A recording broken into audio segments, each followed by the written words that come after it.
and welcome back to my series talking about estrangement and all things taboo. This week I'm going to be talking about one of the other big topics that I get asked about estrangement on my Instagram and my TikTok, where I talk about it quite a lot. You can find them at Toby and Rue, and that is talking to kids about estrangement. For a lot of people, they maybe have never had a relationship with their parent whilst they've had children, or the relationship was broken down whilst they have children, and it's really difficult to explain to your kids why they don't have contact, or indeed why you don't have contact with that particular person. So let's talk about how we handle it. If you're unaware of the backstory, you can find my other video, which is talking about how my estrangement came about, and you can have a look at that. You'll see that we already had children at this point, and my mum had actually been living with us up until the point at which we became estranged and asked her to move out. So for us, it was an experience that the children were, I guess, very involved in, and it was incredibly difficult to shield them from the messier side of things. Really difficult. And you know, typical of narcissists, mum would drag them into it as much as possible. Typical of most emotional abusers, be they narcissists or what they are, she would choose to drag them into it and try and get them involved where she could. So it was incredibly difficult for us as parents to protect them from that and to keep them safe.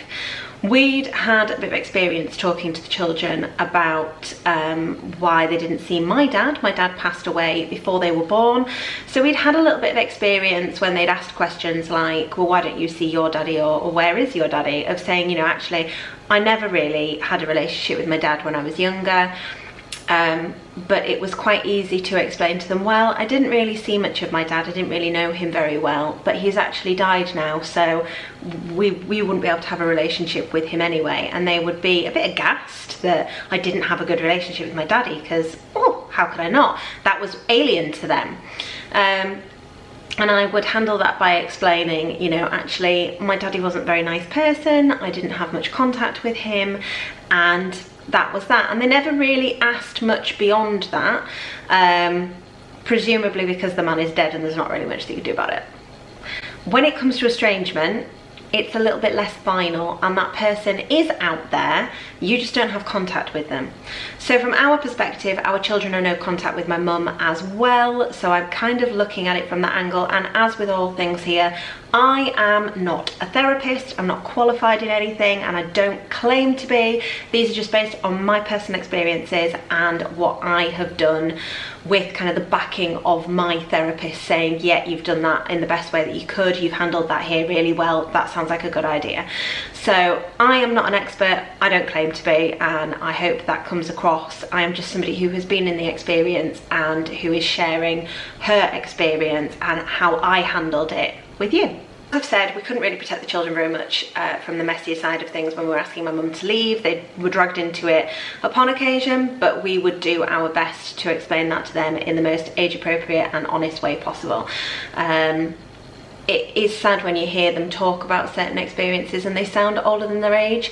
I had a lot of experience with parentification, which I will do another video on.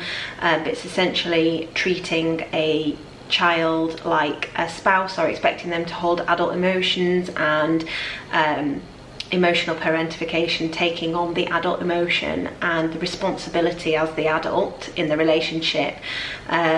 So it's difficult when I hear my own children saying very grown-up things about their experience with my mum, and realising that they've perhaps had a little bit of that experience themselves. But now that it has been a couple of years, we take the byline that we are very open and honest with the children, but in an age-appropriate way.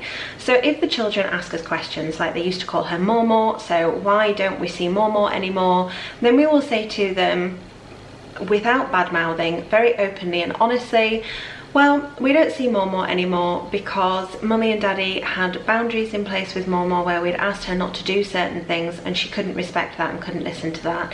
So when she did things that we felt were unsafe for you, unsuitable for you, or unkind towards you or unkind towards us, and we asked her to stop doing those and she couldn't stop doing those, then we decided that it's safest for everyone not to have her in their lives. And if they bring up certain things, we will say to them, yeah, I do remember that experience. Ruben will say things like, oh, she bought me this toy, but she told me to lie to you because you said that you were going to buy it and you'd asked her not to buy it. And we will say, yeah, you see, that's very unfair to us as parents. It might have been an attempt to be kind, but it's not suitable to tell you to lie to us, and she did that quite a lot, so we feel that it's unsuitable for you to have a relationship with her.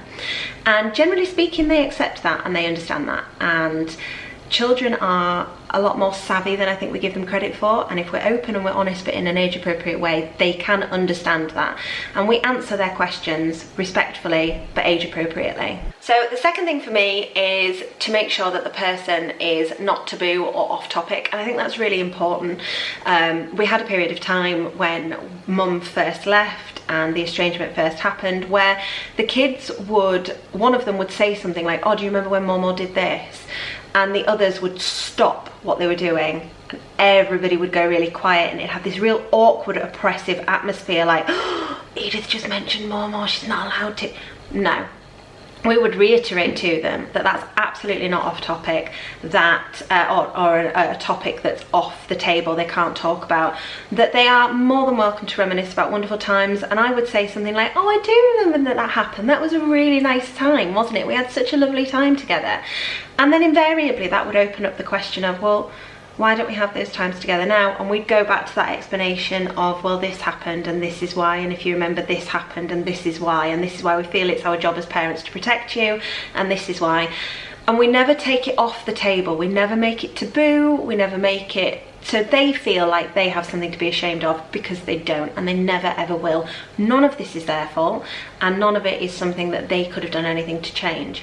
So we don't make her or my parents or any of that a taboo topic or off the table. If they want to talk to us about it, they know they can. If they want to reminisce about it, they know they can, and they know that we as parents hold safe space for them to do that and to express their emotions. And sometimes Ruben has turned around and said, I really miss Momo. And I've said, yeah, I understand that. I really miss her too sometimes. Do you want to talk about why we don't see her anymore? No, I know why we don't see her. I didn't like the way she behaved, but I miss the good times. Yeah, me too. And that's hard, but relationships are messy, and you can't always protect your kids from that, unfortunately. The third thing, and probably the most difficult, is to not fall into the trap of bad mouthing. I know how hard this is, because sometimes I really just want to cuss her out and be like, she is awful, she's this, she's that, she's the other. Serves no one. And what I have learned over the last couple of years is that hurt people, and the only people that serve to get hurt, if I am bad mouthing my mum and really slating her to my children, is my children. No one likes to hear that kind of thing. No one wants it.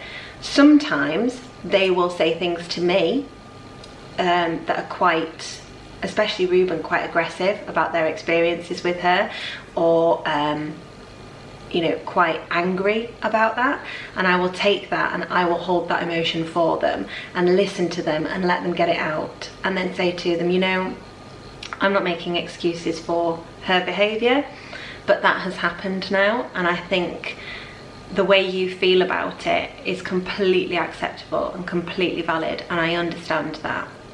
The most important thing for us to do now is to move forward, because joining in with that anger doesn't help it dissipate, it doesn't help them work through it, it just makes it worse for them. And they're not responsible for holding space for my emotion. As a parent, I'm responsible for holding space for their emotion. So for me to badmouth or to put my emotion, my anger, and there is a lot of it, onto them is just blatantly unfair. So when it comes down to it, I don't make excuses for her behaviour, and I'm open and honest about her behaviour, and they can make their own judgments on that. They might say, well, what about when this happened? And I'll say, yeah, that did happen, and that was very hurtful to me. But again, we move on with our life and we do the best that we can to talk through that, and if you want to talk about it, we can. Finally, I think it warrants saying, do not be afraid to involve school or to involve therapy for your child if you feel that that is necessary. We hadn't intended to involve anybody else at the time, but then with my mum showing up at school, we did involve school, and they were so helpful, because they could see that something was bothering the children. They could see that the kids had come back post-pandemic and that they were unsettled and they were unhappy. And then when my mum rocked up at the bottom of the school and we had to say to them, look, my mum's turned up, she can no longer collect the kids from school. We'd already told them that, but we hadn't really given much of an explanation. And then when we'd explained why she wasn't allowed to collect anymore and why she wasn't allowed to have contact, and that we were worried she might turn up and try and take one of the kids, then we had to open up to them about everything. And I remember our headmistress calling me and saying, you know, if you want to talk, I'm here to talk to you as a person as well as about the children, but also for you. And it was such a relief, and I appreciate everyone won't have that experience, but ultimately they will have that experience for their children, because while school didn't want to get involved in anything messy, school could also offer an additional adult space for the children to come and talk to. Toby talked to his teacher. He talked to his teacher when Adam and I went through a rough patch. He felt that she was a safe space for him to talk to, and I think that's underestimated how important teachers can be in terms of providing your child with a safe space outside of things. So talking to school for us helped keep the children safe, but also gave them an additional space to feel safe if they wanted to talk about anything, and they knew that they could without judgment. They know they can with us, but I think with anything where it's quite close to home, sometimes it's easier to talk to someone just outside of it, and they knew that the teachers could offer them that. As far as therapy goes, we didn't feel that it was necessary at the time, but we would never shy away from it. And I think if your child is really struggling with any kind of loss of contact or loss in general, there is nothing wrong with seeking a therapist. I needed a therapist after my dad left and the horror show that was my parents' relationship. And my mum in particular was really sketchy around me ever seeing a therapist without her. And now I know why. But as a child, I was brought up with the therapists are messed up people who are just trying to make you more messed up mentality, and I would never see a therapist. And what I have noticed and found within myself since I've started seeing a therapist is that, one, I really needed that as a kid, and two, the liberation that it's given me to be able to sort through my own emotions with someone who will just hold space for me is huge. And if I feel that my children need that at any point, I'll never shy away from them having it. And there we go, that is it. Those are my tips for dealing with, hello Wilbur, those are my tips for dealing with talking to your children about parental estrangement, grandparent estrangement, whatever kind of estrangement I feel that could be applied to, whatever kind of family member it could be, I think it could be applied to. But from my position, this is when they're no longer seeing their grandparents. I can't speak on how I would advise if they are seeing grandparents, purely because I feel that if it's not a safe space for me to be in, then I don't see why it would be a safe space for my children to be in, and I wouldn't leave them in that position. So I think that's really important to perhaps look at. I know that if my kids were still having contact with my mum, she'd be bad-mouthing left, right and centre and really doing her very best to manipulate them against us. She did it while she was still living here, before we cut contact with the kids. So I know that would happen, and I know how damaging that can be for a child, having experienced it myself. But hopefully, if you do find yourself in that position, hopefully this will be useful for you. And please know, as with everything with estrangement, you are not alone. That is the most important thing I want people to be able to get from this. You're not alone, and you're not in the wrong, and you have nothing to be ashamed of.